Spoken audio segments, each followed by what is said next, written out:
Okay, so the objective of this assessment is to look at what you would have submitted. Submitted 3 progress pieces. I am going to assess those things that you would have done well.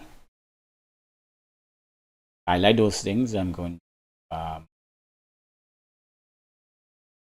look at some of the things that you need to think about, or some of the areas that you need to give some extra attention to, and some points that you probably need to pay attention to as you work on completing the final piece. In the first speech, which is the construction and composition phase, I can clearly see that you are working with the L-shaped composition. You have used your 2 main rectangular shapes to really control the way the viewers enter and enjoy the experience of the composition. You've reinforced that well with your organic shapes of the coconut, the garlic, and you've really done a good job of leading the eyes of the viewers into the composition. Here's where your central focus is, which is good. That is very clear in the way you would have outlined the sketch. So it's clear that you would have studied the videos and you understand what was being discussed based on how you use. This is a good start. Good to see you working without a pen, so you go straight with a brush. Creates a nice feel. The other thing that I like about what you would have done, I can clearly see you've constructed your objects in a very transparent manner to understand what is going on in the composition, which is something that's very important during the initial stages of laying out your sketch for any composition that you're working on. That's commendable. Laid a good foundation to build on as you progress. Let's look at the second piece and see. Done. I know you'd have said in your written work that you submitted them with that you wanted to start with a gray scale because you wanted to experiment with how colors help from there. So it's good to see that you're working or you're experimenting with that on the painting concept, because it's one of those things as a painter you should be able to explore and see how it works and whether it's something that you would want to implement permanently in your style of painting as you continue to work on developing your language. Good to see that you have done that. And in this second phase, this second piece of progress piece, I can really see you working in that. The brush stroke is very expressive at this stage, and you're now creating those 3D forms, shapes that you would have developed in this sketch. It's good continuation. Now in the third piece, and this is getting closer to the finishing, you said that you were exploring and experimenting with the impressionist brush technique, and I can clearly see that coming out. But one of the things that caught my attention, and I would have seen it in this one here, failed to mention it here, that line there, is that a crack in the coconut, or is that piece of the husk from the coconut? Because I'm looking at these and I'm assuming that these are representing that part of the coconut where it's very fuzzy on the outside. So I'm not sure, so you're gonna have to talk about that in your final piece based on how you develop it. But I'm concerned about that because if it's representing a crack, then it needs to follow the shape of the coconut, which is going to be curved as you come from here. It's going to start curving in. Then it's going to disappear because this part of the meat of the coconut is going to block it. And the other thing too I was looking at, and I saw it in the second stage, and I was wondering if this is the meat of the coconut, what is happening with this section of the meat of the coconut? Right? Just a thought. No, maybe you have all that figured out, but I'm just looking at where you are now, and that's a question that is crossing my mind. At this stage, what I'm looking at, because as you're getting closer towards the finish, certain things are going to start standing out. And I'm looking at a couple of things in this particular composition, this particular stage.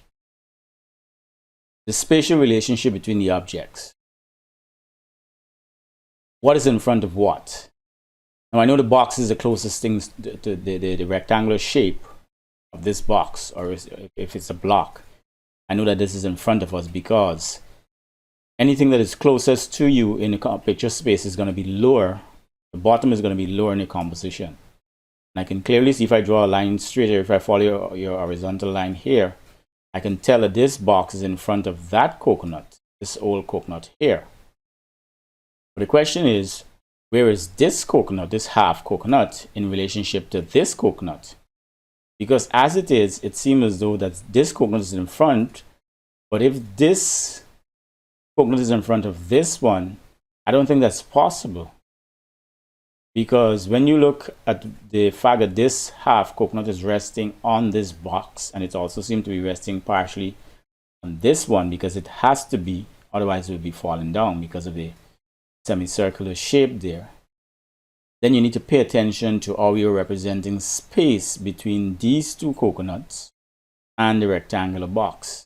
You're going to need to double check that in the setup of your composition.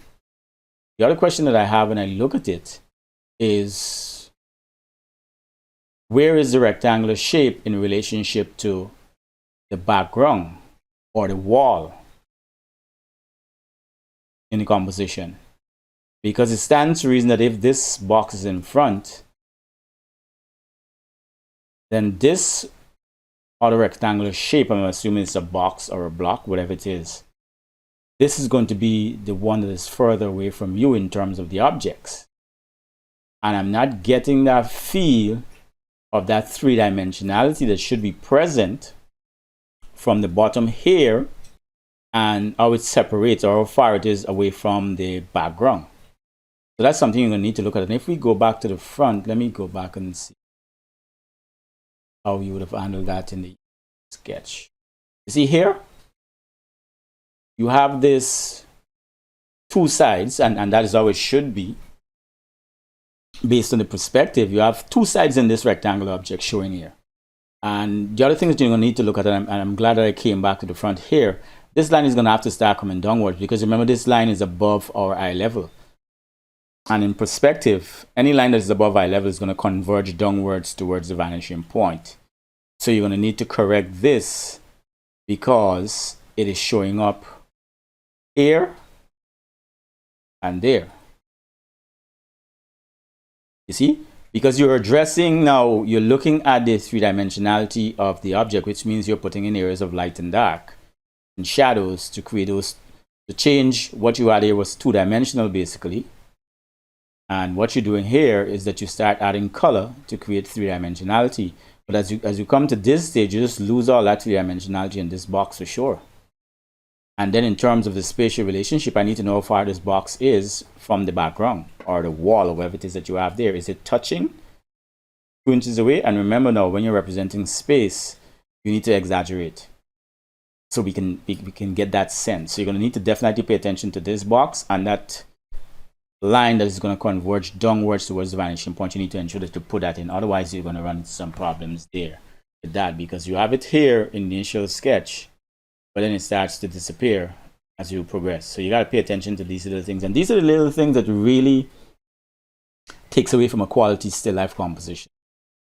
You got to pay attention to these things. You have to pay keen attention. That's why when you're doing these kind of things, you got to pay attention to what you're doing, and you still have to be reasoning things out. Otherwise, you're going to miss some important things, right? And the other question I'm going to ask too: how wide is the top of this box or this rectangular shape to facilitate the garlics, and where are the garlics in terms of their position in relation to space as we compare them to this shell? Is something that you have to think about, because when you start to paint, your values are going to have to speak to the position of the objects, because anything that is closest to you is going to be more detailed, and anything that is further away from you is going to be less detailed. And as much as this might not be that much, it might just be maybe in half an inch. Remember, in a composition, you still have to show that this is in front of this.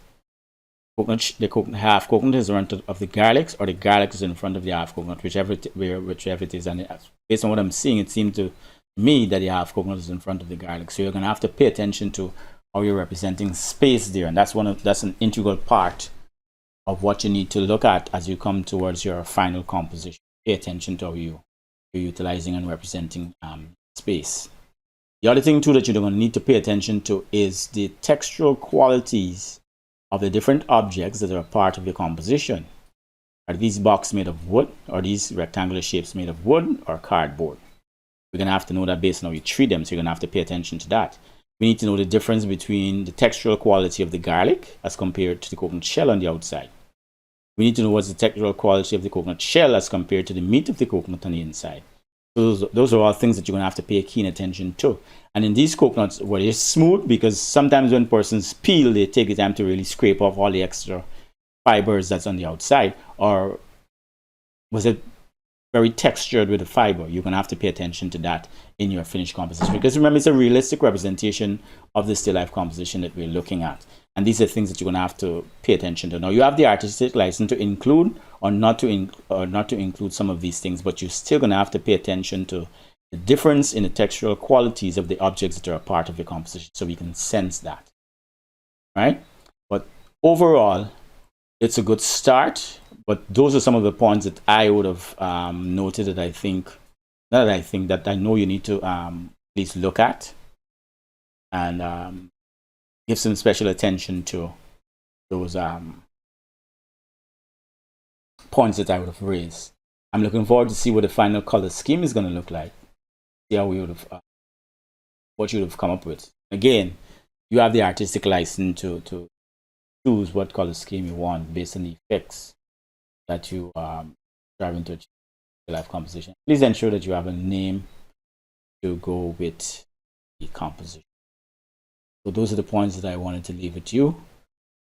I hope that they will help you ponder, rethink, investigate a little bit more, and then go back to the question, the assignment, look at what the assignment would have asked for, and ensure that you have all of those things present in your finished composition. Because when I'm assessing you, those are the things I'll be looking for.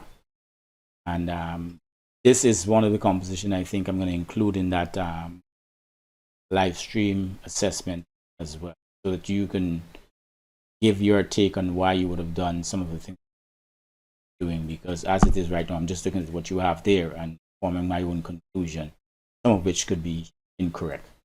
So I thank you for your time, and good luck in your final composition.